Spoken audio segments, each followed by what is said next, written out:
The antelope, wounded, bleeding, terrified, charges straight at you. No warning, no time to think. You dive left as hooves the size of your skull pound the earth where you stood a heartbeat ago. The animal's flank brushes your shoulder. You smell blood, sweat, raw panic. 50 meters behind, a lion roars. This isn't a hunt gone wrong. This is exactly the plan, and it's completely insane. 2 million years ago, your ancestors survived by weaponizing chaos itself. There were no safe kills, no easy meals. Only tactics so brutal, so calculated, they'd make modern special forces look cautious.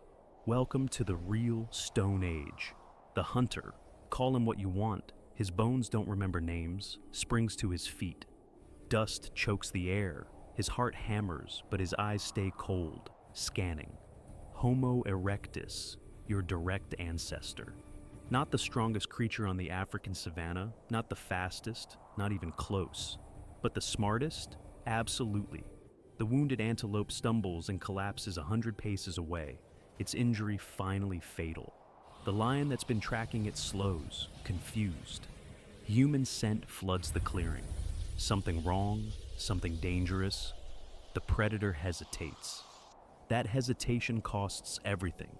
Stones crack through the air, not to kill the lion, that's suicide, but to disorient, to threaten, to drive it back.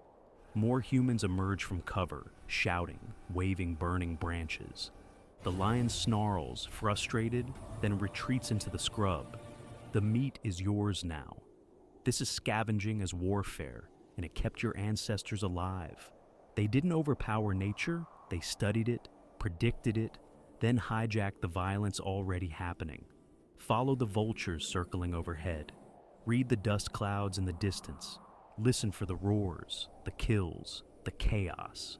Then arrive last, when the actual killers are exhausted, gorged, distracted. Let them do the dangerous work, you reap the reward. But scavenging carries a price written in blood. The hunters slice into the carcass with stone flakes sharper than surgical steel. Hands work fast, cutting through hide and muscle, harvesting what they can carry. Then the savanna changes, sound drains away, the wind shifts. Hyenas. One appears at the tree line, then 3, then 8. Spotted shapes with shoulders like battering rams and jaws that crack elephant bones. They spread out, circling, testing. That laughing call echoes across the grass, a sound that's haunted human nightmares for millions of years. This is where most species would die. Homo erectus stands their ground. They form a line, shoulder to shoulder, each gripping a burning branch torn from a brush fire they started 3 days ago. Fire isn't warmth. It's a weapon of psychological warfare. Flames hiss and snap. Smoke stings eyes. The hyenas circle closer, calculating odds, searching for weakness. A sudden rush from the left. A torch swings in a wide arc, trailing sparks. A rock the size of a fist cracks into a skull, bone breaks. The hyena shrieks and staggers away, blood streaming. The pack hesitates. The cost just became too high. Humans grab what meat they can and vanish into tall grass before darkness fully swallows the land. Rule learned in blood: never sleep where you eat. Hours later, the group reaches high ground, a rocky outcrop overlooking a river bend. The wind carries scents upward here. Predators approaching from below betray themselves long before they arrive. The hunters arrange stones in a defensive ring and carefully transfer embers from bark containers into a new fire. Flames push back the night, but they also broadcast a message across the savanna. Humans are here. And something answers. Across the river, eyes catch the firelight, twin coins of reflected gold. A leopard steps into the open, 100 kilograms of pure killing efficiency, muscle flows beneath spotted fur. This is an ambush predator at the peak of African evolution. Silent, confident, perfect. The humans don't panic. They don't throw spears uselessly into darkness. They wait. One hunter rises slowly, gripping a fire-hardened wooden spear. Not designed to throw, but to brace. The leopard reads the movement as prey behavior. It explodes forward in a blur too fast to track. At the final instant, the hunter plants his back foot and angles the spear upward, butt wedged against a rock.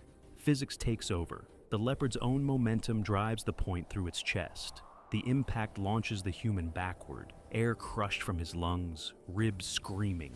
But the cat's already dead, collapsed in the dirt, killed by its own speed. This isn't strength. This is engineering. This is what separates humans from everything else that walks, crawls, or hunts. Days pass, hunger always returns. The group follows the river into dense forest where visibility drops to arm's length, and every shadow holds teeth. Speed means nothing here. Sound carries like a shout. Each snapped branch announces your position to everything hunting you. So Homo erectus becomes the hunter. They dig a pit on a narrow game trail, backbreaking work with stone and sharpened bone. Sweat soaks their skin, hands blister and bleed. They line the bottom with fire-hardened stakes angled upward, then camouflage everything with branches and dust. Then they wait. Patience older than language. That night, the forest delivers. A crash splits the darkness. An animal scream, raw, terrified, cut short. The ground shakes. By dawn, a massive wild boar lies impaled at the bottom. 200 kilograms of muscle and tusks defeated by a hole in the ground and human planning. Technology has entered the evolutionary war, and it changes everything. But the deadliest tactic isn't fire or traps or weapons. It's something more terrifying: endurance. When prey bolts across the open plains, Homo erectus follows. Not in a sprint, that's amateur hour. They jog, steady, relentless, hour after hour under the African sun. Humans sweat. The antelope, the zebra, the wildebeest. They can't. Their bodies overheat, their legs cramp. Eventually, even the fastest runner collapses. The kill comes quietly at the end of a long walk. This is persistence hunting, and it's brutally simple. You don't need to be faster than your food. You just need to outlast it. As firelight flickers across the savanna that night, the hunters sit in a circle, faces carved with scars, eyes reflecting flames that mirror the ones burning inside their minds. Every tactic they used, scavenging violence, weaponizing fire, engineering traps, running prey into the ground, was purchased with death. With bodies left behind, with lessons written in blood and remembered by the survivors. And here's the truth that changes everything. You're not descended from the strongest humans who ever lived. You're descended from the smartest, the most adaptable, the ones who refused to quit when fear screamed at them to run, the ones who turned chaos into strategy and danger into advantage. That same fire still burns in your DNA. Every time you solve an impossible problem, every time you adapt when everything falls apart, every time you outlast what should have broken you, that's not motivation. That's genetics. That's 2 million years of survivors who refuse to disappear, compressed into your bloodstream.